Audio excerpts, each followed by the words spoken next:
लो आप लो प्लीज।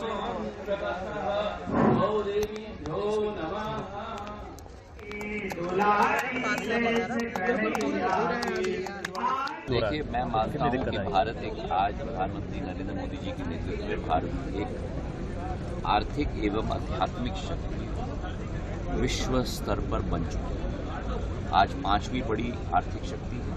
2028 तक हम तीसरी बड़ी आर्थिक शक्ति विश्व के बन जाएंगे। आज $4 ट्रिलियन करीब की हमारी इकॉनमी है।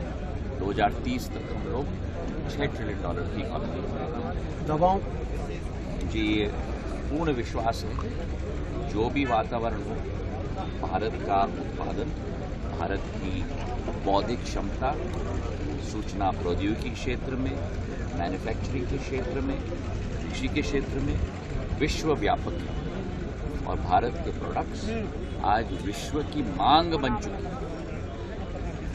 भारत जिस तरीके से पिछले 10 वर्षों में प्रगति और विकास के पथ पर अग्रसर हुआ, पृथ्वी पर और अंतरिक्ष में, चांद में पर भी प्रधानमंत्री जी ने भारत का तिरंगा गाड़ के रख दिया। तो वातावरण जो भी हो, भारत का उत्पादन सर्वश्रेष्ठ है, उसकी मांग सर्वश्रेष्ठ रहेगी। और अगर जो विशेषज्ञ बारीकी से भी देखें, टैरिफ जो है आपको केवल यूएस और भारत के बीच में नहीं देखें।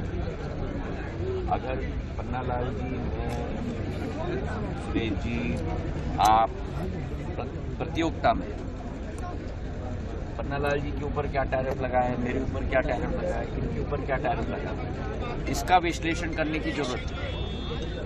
मैं आपको आश्वस्त कराना चाहता हूँ कि जो टैरिफ लगे हुए हैं उनके आधार पर कई क्षेत्रों में जो भारत के ऊपर टैरिफ लगे हैं, उसके आधार पर दूसरे देशों के कंपैरिजन में भारत ज़्यादा कम्पिटिटिव बन गया है।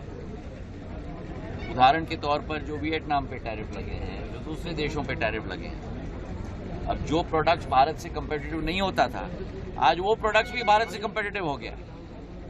तो हमारा दृष्टिकोण भारत के अंदर केवल एक तरफ नहीं होना चाहिए, यूएस और भारत के बीच में। यूएस के टैरिफ बाकी दो देशों पे क्या है, उस वातावरण में हमारे प्रोडक्ट्स आज कितने कम्पिटिटिव हो गए, कौन से में कठिनाई हो गई है, कौन से में लाभ भी हो गया है।